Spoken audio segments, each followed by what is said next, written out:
السلام علیکم جی، میرا نام غلام مرتضیٰ ڈہر ہے اور آپ دیکھ رہے ہیں میرا یوٹیوب چینل۔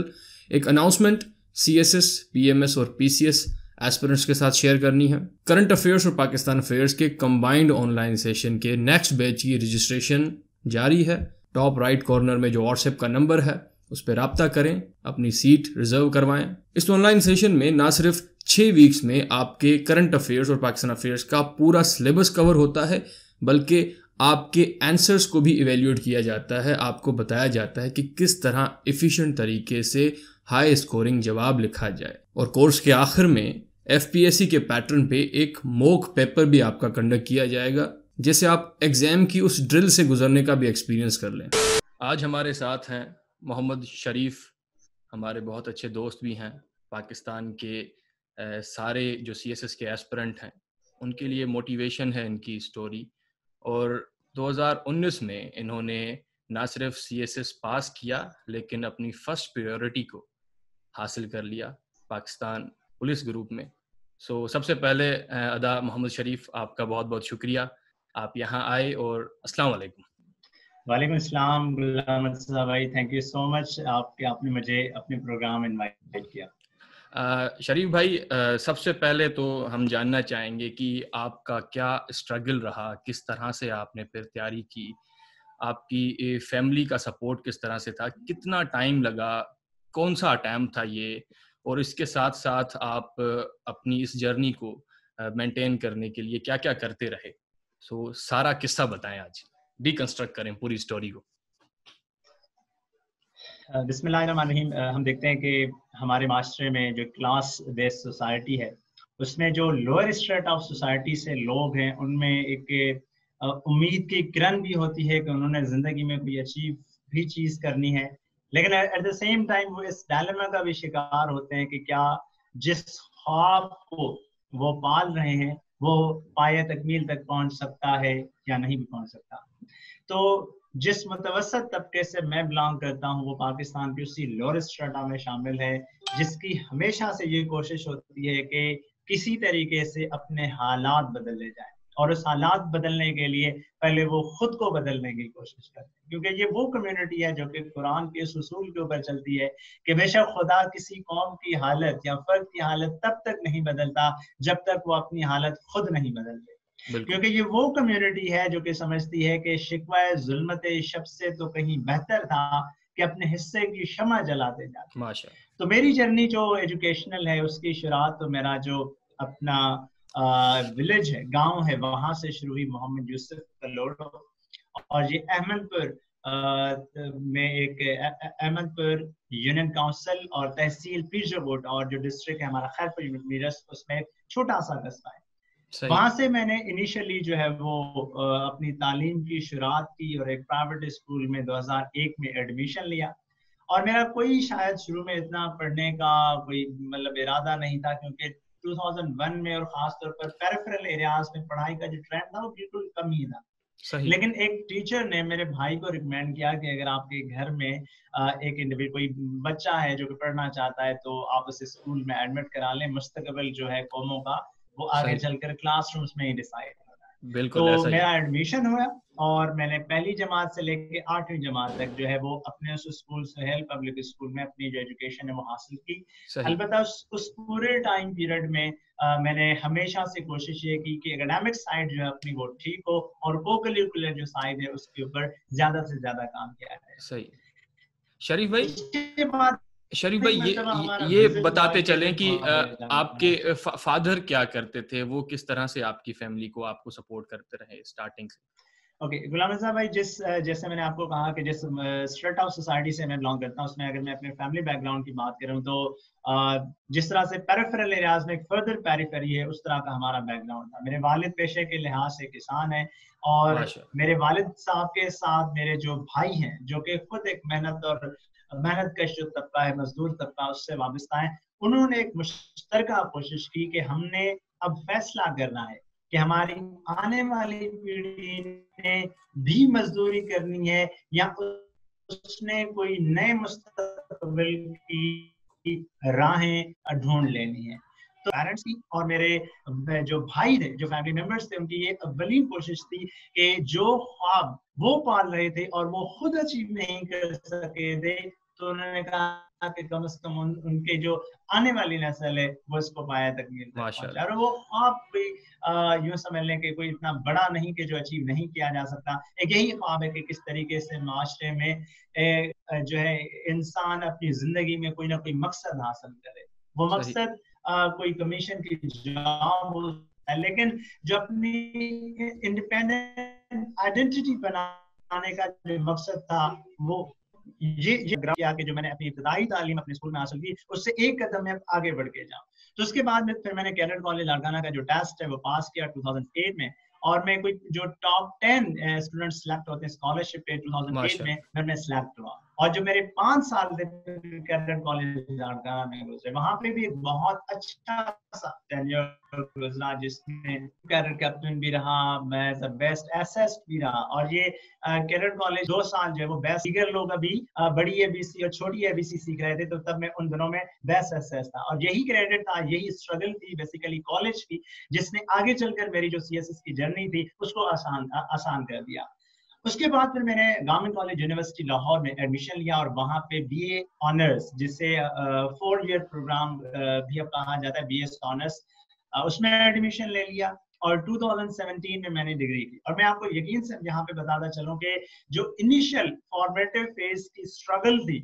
چاہے وہ اکیڈیمک اسٹرگل ہو, چاہے وہ کو کریکولر کی اسٹرگل ہو, چاہے وہ ایکسٹرا کریکولر ایکٹیویٹیز کی اسٹرگل ہو, ان ساری چیزوں نے جو میری پرسنالٹی تھی اسے شیپ کرنے میں اہم کردار ادا کیا. اور گورنمنٹ کالج یونیورسٹی میں بھی اگین میں نے جو اکیڈیمک سائڈ تھی اس میں اپنے ڈپارٹمنٹ میں 3rd پوزیشن حاصل کی, اور اس کے ساتھ جو کو کریکولر ایکٹیویٹیز تھی ان میں پارلیمنٹری ڈیبیٹر کے طور پر رول آف آنر جی سی یونیورسٹی سے لاہور سے حاصل کر سکا. اور میں یہ بھی بتانا چلوں کہ میں فرسٹ سندھی تھا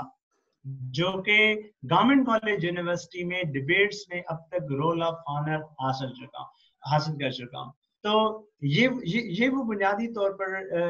وہ جو تلاش ہے, وہ جو جستجو ہے, اس نے بنیادی طور پر اس نئے راستے کا جو مجھے سبق دیا. اور پھر 2017 میں نے وہاں سے ڈگری مکمل کی. 2018 میں نے فرسٹ اٹیمپٹ دیا, تب میں نے 5 مہینے تیاری کی تھی. وہ 5 مہینے میں ریفر کر رہا ہوں کہ بس اب سارے کام چھوڑ کے, تو 2018 میں تقریباً باقی سارے سبجیکٹس میں پاس ہوا, صرف اسلامیات میں فیل ہوا, اور وہ بھی 3 نمبر سے. ایسے میں نے کوئی 58 مارکس لے لیے, کمپوزیشن میں 64, ایون یو ایس ہسٹری میں جب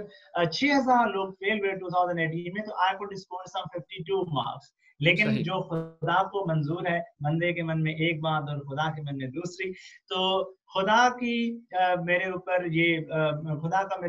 بہت بڑا کرم ہے کہ 2018 میں اب میں سمجھتا ہوں کہ اچھا ہوا میں فیل ہوا, کیونکہ اس فیلیور سے میں نے سبق سیکھا. اور یہ زندگی میں میرا کوئی پہلا فیلیور نہیں تھا. اس سے پہلے میں آئی ایس ایس پی میں 2 بار ناٹ ریکمینڈ ہو چکا تھا. تو 2018 میں اگین جب اٹیمپٹ فیل ہوا تو میں بہت ڈسہارٹ ہوا تھا. مطلب 2 سٹیجز, یعنی آئی ایس ایس بی کا حصہ آپ کی زندگی میں ہے, تو وہ وردی پہننے والا جو ایک ایمبیشن ہوتا ہے وہ آپ کو پولیس گروپ کے ساتھ جوڑتا ہے, مجھے یہاں تک لگتا ہے. کیا ایسا ہی ہے؟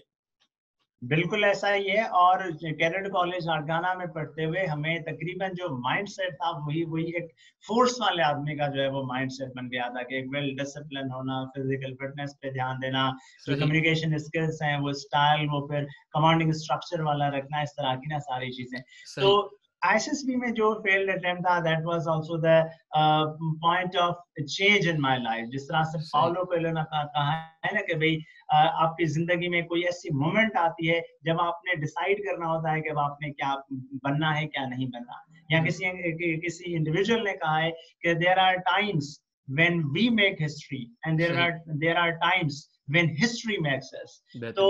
میں نے ہمیشہ کوشش کی کہ میں بھی ایک تاریخ ساز شخصیت بنوں, لیکن اگین انٹرمیڈیٹ کے بعد تو فیلیور تھے. پھر 2018 میں جب فرسٹ اٹیمپٹ میں فیل ہوا تو again this was a setback. لیکن میں نے ہر مشکل میں قرآن کے اس اصول کو سمجھا ہے کہ ہر مشکل کے بعد آسانی ہے. یہ سننے میں شاید عجیب لگے لیکن حقیقت ایسی ہے کہ یہ فیلئر ہی تھا 2018 والا، جس کی بنیاد پر پھر میں نے 2018 کا پی ایم ایس بھی کوالیفائی کیا جس میں میں نے 34th پوزیشن حاصل کی، اور میں نے سی ایس ایس 2019 بھی کوالیفائی کیا جس میں میری پولیس سلسلہ پاکستان میں ایلوکیشن۔ صحیح۔ ادا شریف، یہاں پہ ایک سوال ہے، آپ نے جیسے بتایا کہ آپ کا جو آپ بلانگ کرتے ہیں سوسائٹی کے لوور اسٹریٹا سے، آپ کے فادر کسان ہیں سب، جب آپ نے جب آپ نے تیاری سٹارٹ کی 2017 میں، تو کیا اکیڈمی کی طرف گئے یا سیلف پریپریشن کی؟ تو آپ کو ریسورسز کہاں سے مہیا ہوئے؟ کیونکہ سی ایس ایس مانا جاتا ہے کہ بہت پیسے لگتے ہیں اس کی تیاری کرنے میں، تو وہ کیسے پاسبل ہوا؟ بالکل، جب ہم سی ایس ایس کی تیاری کرتے ہیں تو اس میں جہاں پر گائیڈ لائن کا ایک بہت بڑا مسئلہ ہوتا ہے، اس کے ساتھ ساتھ اگلا بڑا مسئلہ فائنانشیل سسٹینیبلٹی کا ہوتا ہے۔ تو میں اس کے لیے اس میں تین بڑے میجر پہلو تھے جس کی وجہ سے میں یہ فائنانشیل سسٹینیبلٹی کر پایا۔ پہلا تو یہ تھا کہ ایڈ اے سپورٹنگ فیملی، اور میری فیملی نے ایک ڈسٹنکشن ڈرا کی کہ بھئی خواہشات کیا ہیں اور ضروریات کیا ہیں۔ میرے خیال سے یہ ڈسٹرکشن تقریباً سارے لوگ ڈرا کرتے ہیں، لیکن the unique thing that my family did was کہ ضروریات کو بھی ڈائسیکٹ کیا کہ کون سی ایسی ضروریات ہیں جو کہ موسٹ امپورٹنٹ اینڈ ارجنٹ ہیں، اور کون سی ہیں جو کہ مور امپورٹنٹ یا محض امپورٹنٹ ہے۔ سیکنڈ جو کردار تھا وہ میں سمجھتا ہوں کہ یونیورسٹی لائف کے دوران ہی میں کچھ ٹیوشنس پڑھاتا تھا، اور خاص طور پر جو پہلی اٹیمپٹ تھی اس کے دینے کے فوراً بعد تو میں نے پھر ٹیوشنس شروع کر لیے تاکہ جو اپنی فائنانشیل سسٹینیبلٹی ہے اس سے انشور کیا جائے تاکہ آگے بھی بڑھا جائے۔ جہاں پہ تھے وہیں سے، کیونکہ آواز کٹ گئی تھی، وہ دو تین چیزیں جو آپ نے پوائنٹس بتائی تھی وہاں پہ آواز کٹ گئی تھی۔ ٹھیک ہے، اوکے۔ تو جیسے غلام احمد صاحب بھائی، ہر ایک فیلڈ میں فائنانشیل سسٹینیبلٹی کا بڑا اہم کردار ہوتا ہے، کیونکہ اس کے بغیر آپ کے پاس ورنہ ڈپریشن، انگزائٹی یا ٹینشن ہوتی ہے۔ لیکن میں نے ہمیشہ اس چیز کو پریورٹائز کیا کہ فائنانشیل مشکلات ہوں یا گائیڈ لائن جیسی مشکلات ہوں، ہمیشہ یہ دیکھنا ہے کہ انسان کا مقصد بڑا ہے یا انسان کی مشکل بڑی ہے، اور اس کے بعد بھی انسان نے یہ دیکھنا ہے کہ اس کی مشکل بڑی ہے یا اس کا جو رب ہے وہ بڑا ہے۔ تو میں نے ہمیشہ مشکلات میں ہی آسانی ڈھونڈی، اور فائنانشیل اسٹیبلٹی میں سمجھتا ہوں کہ ایک تو میری فیملی نے مجھے آؤٹ رائٹلی سپورٹ کیا، جنہوں نے اپنی وشز کو تو قربان کیا ہی کیا، لیکن اپنی جو نیڈز تھیں انہیں بھی لیمیٹائز کیا۔ جیسے اگر میں فریز کر لوں تو اپنی ہیرارکی آف نیڈز میں انہوں نے جو most important and most urgent تھی انہیں ہی صرف سامنے رکھا اور باقی تمام تر چیزوں کو اگنور کر لیا۔ سیکنڈ، آبویسلی یونیورسٹی کے دوران میں نے بھی کچھ اسکلز سیکھی، میں نے فری لانسنگ کے تھرو، آرٹیکل رائٹنگ کے تھرو اور سرٹن ٹیوشنس کے تھرو جو ہے وہ اپنی فائنانشیل سسٹینیبلٹی جو تھی وہ انشور کی۔ اور تیسرا اس میں میرا جو کردار تھا وہ چند دوستوں کا تھا جنہوں نے مجھے ہمیشہ یہ کبھی فیل ہی نہیں کرایا کہ مجھے کسی کتاب کی ضرورت ہے تو مجھے خود کبھی اردو بازار جانا پڑا ہو، وہ مجھے کتاب ایز اے گفٹ دے دیتے۔ میں بالخصوص اگر بات کر لوں تو ہمارے ایک دوست ہے اسفندیار انٹ، وہ میرے روم میٹ بھی تھے اور ہم نے اکٹھے تیاری بھی کی، تو ہی played a very crucial part in my CSS, یعنی in the last year, in the last phases, جب یہ تیاری اپنے کنکلوژن تک پہنچنے والی تھی۔ تو اس طریقے کار سے جو ہے وہ میں نے اس پورے مسئلے کو اوور کم کر لیا۔ صحیح۔ آپ اکیڈمی کی طرف گئے یا آپ نے خود سے تیاری سٹارٹ کر دی، کچھ ٹیچرز کے پاس گئے، کیا اپروچ رہی آپ کی شروعات میں؟ دیکھیں، میری اپروچ بنیادی طور پر یہ رہی کہ چونکہ میری جو ڈگری تھی، جیسے میں نے آپ کو بتایا کہ گورنمنٹ کالج یونیورسٹی لاہور سے میں نے بی اے آنرس کیا ہے ہسٹری میں، تو ایک تو وہاں پہ ہی مجھے ماحول وہ مل گیا کہ جس میں بک ریڈنگ کی جو ہیبٹ ہے وہاں پر آ گئی، لکھنے کا جو عمل تھا وہاں پہ ہی سیکھ لیا، اور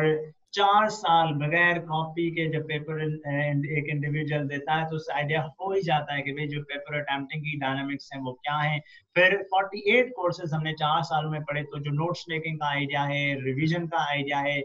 چیزوں کو کنٹیکسچلائز کرنے کا آئیڈیا ہے، پھر پارلیمنٹری ڈیبیٹس کی وجہ سے جو کنسپچوئل لرننگ ہے اور چیزوں کے بارے میں جو لیولز آف آرگومنٹیشن یا انالیسس ڈیولپ کرنی ہے، تو وہ ساری چیزیں میری یونیورسٹی کے ماحول میں ڈیولپ ہو گئی۔ البتہ یہ تھا کہ میں نے یونیورسٹی کے بعد جو انگریزی کی جو ہے وہ اسیسمنٹ کرائی، اس کے لیے میں نے انڈیویجول ٹیچرز جو تھے انہیں ریفر کیا۔ ہاں یہ ضرور تھا کہ جب میں نے ریٹن کوالیفائی کیا تو اپنے انٹرویو کے لیے میں نے اکیڈمی کو جوائن کیا۔ اس کی ایک بنیادی وجہ یہ ہے کہ انٹرویو ہمارے لیے تھوڑی سی ایک نئی پیراڈائم تھا جس کو خود